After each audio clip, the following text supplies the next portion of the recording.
Here's what the creationists do about the facts. First thing they'll do, they'll say it's just microevolution. Now, I teach evolution. All right? I never talk about macroevolution because, in fact, macroevolution are one and the same thing. Give enough time, you can turn anything into anything. Yeah, it's true. It's true. All right. It's proven. You have the fossil record. It shows all the steps.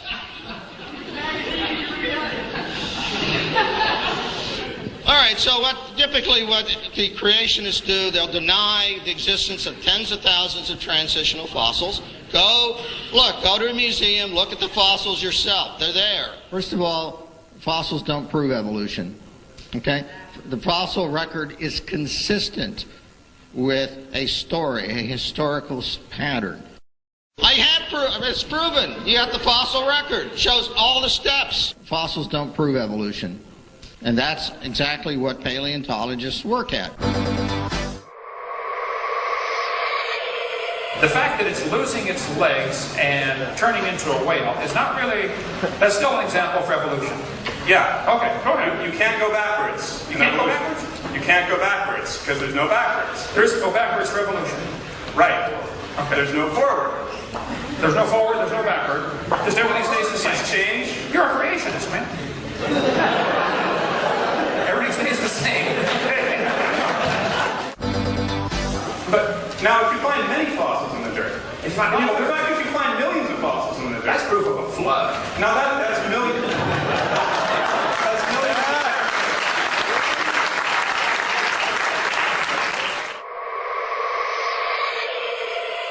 We have a very good set of bones saved from fossil records showing that the whales evolved through a long period of time from animals that were on land to animals that are in the water. We have that evidence. And to say we don't have it or to say that we're lying is disingenuous to this audience. I don't know if I can help if you can't get this, but no fossils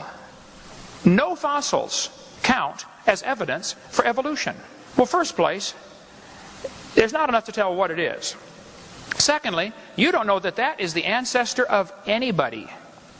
You don't know that that animal had any kids that lived. It is absolutely impossible to use any fossils at all as evidence for evolution. And anybody that's telling you fossils are evidence for evolution, you talk about voodoo science, that is it, folks, okay? We know these bones produce something other than their kind. Even though no animal today can do this, these bones were able to do it. That's absolute voodoo science. That's a good word for it. I got to use that one from now on. I appreciate that, okay? And if those bones don't have dates on them, they don't come with a little tag saying this one evolved into this one. All you do is put your preconceived evolutionary imagination idea on top of these fossils that are found. Fossils don't mean anything as far as evolution is concerned. We don't need them. We got all the evidence we need to prove evolution without fossils. Forget fossils. They just aren't important. What's important is DNA. We have a very good set of bones saved from fossil records showing that the whales evolved through a long period of time from animals that were on land to animals that are in the water. Fossils don't mean anything as far as evolution is concerned. We don't need them. And to say that we're lying is disingenuous to this audience.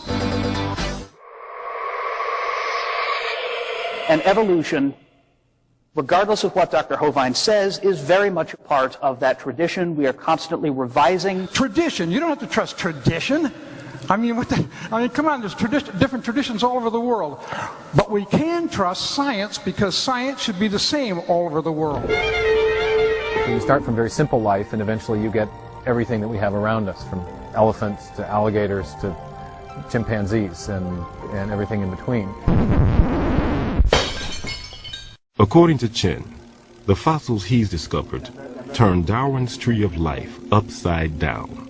Darwin's tree, reverse condition, very unexpectedly, our research is convincing major phyla starting down below at the beginning of Cambrian. Base is wide, gradually narrow, so this is almost turned down different way.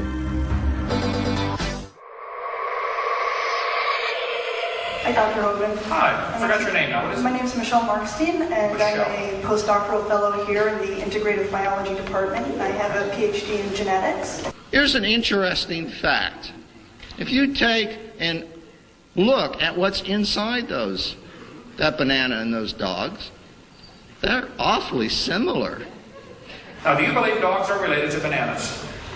Ultimately, yes. Ultimately, yes. Okay. You're saying, as a postdoctoral fellow. There you go. But you don't need to say doctor in front of my name. Okay. I'm pretty secure about it.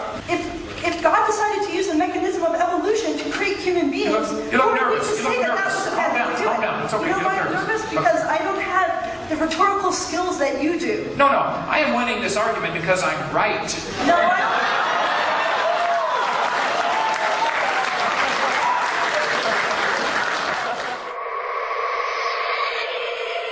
Does that prove common ancestor, or could that prove common designer? That's where you're wrong. I think it does not prove conclusively. It supports the view of common ancestry. Why doesn't it support the view of common designer? Well, why would it support the view of a common designer? Well, why do all motorcycles made by Suzuki, Honda, and everybody else have 2 wheels, and all cars have 4 wheels? It's a common design. Machinery is a horrible example. This has nothing to do with living things. Okay, but my point explain to me what this has to do with a common designer, because I really don't get it. I'm sure you don't get it, but I'm going to try to help you. The similarity between a Honda Prelude and a Honda Accord are pretty striking. Yes, they're from the same maker, Honda. You got the point. You got the point. I do get the point. I believe in Christ. I believe He created certain things, but you believe it's possible that you believe it's possible that humans and apes have similarities because they simply have a common designer. Is that a possibility? That they're not even related, they're just the same guy designed them all. That can be a possibility, yes. What evolution do we have? What can we see? What examples do we have of evolution, regardless of the conditions, fast or slow? Please name your best one. Well, we talk to the fossil record, right? We talk to the obvious existence of extinct and ancient life forms that have all the appearance, unless you believe a very complicated conspiracy theory, they have all the appearance of being millions of years old, right? So the fossil record, the more we fill it in, the more complete it becomes and the more powerful it becomes as evidence for evolution. Fossils don't prove evolution. Fossils don't mean anything as far as evolution is concerned. We don't need them. If people have lower back pain, that would not be proof of an ape-like ancestor, and that would be the opposite of evolution. No, it would not be the opposite of Yes, it is. I would love to explain why it's not. Okay, where's an example of where we're gaining something new? We're gaining the ability to walk on 2 legs and thus have 2 appendages free to hold things. Who taught you that? And why did you believe it? I didn't teach you that. Now, I gotta come here more often. I gotta come here more often. That's just what I need. Okay. I'll come here as often as you can find somebody to debate me, brother. You can call me, I'll come. You all know that evolution argues that we share a common ancestor with the great apes, the chimpanzee, the gorilla, and the orangutan.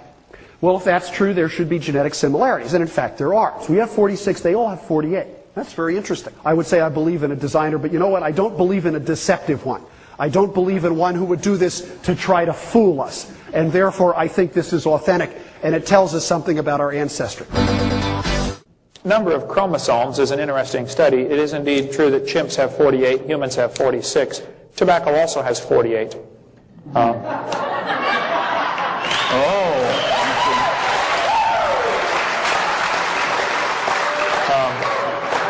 Amoebas have 50, and they say we came from an amoeba, yet they've got more chromosomes than we do. Chickens and dogs both have 78. They're identical twins. The fern has the most chromosomes. That's the ultimate goal of all evolution, to become a fern. So the similarities, I think, are evidence of a common designer. We haven't absolutely proved it yet. We haven't absolutely proved anything. I ask you, don't believe me. You don't have to believe me. You don't have to believe him. You don't have to trust authorities, even me.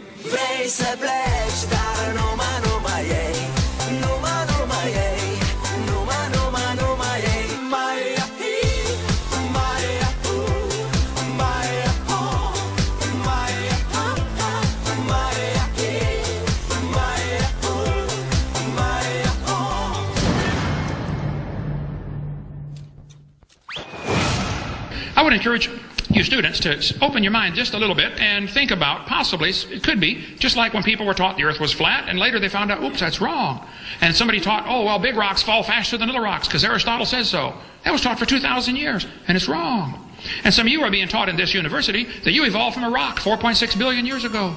Well, it's wrong. You were designed by an all-wise, super-intelligent creator who loves you and would like to forgive your sin and take you to heaven, but if you want to go to hell, that's your business, okay?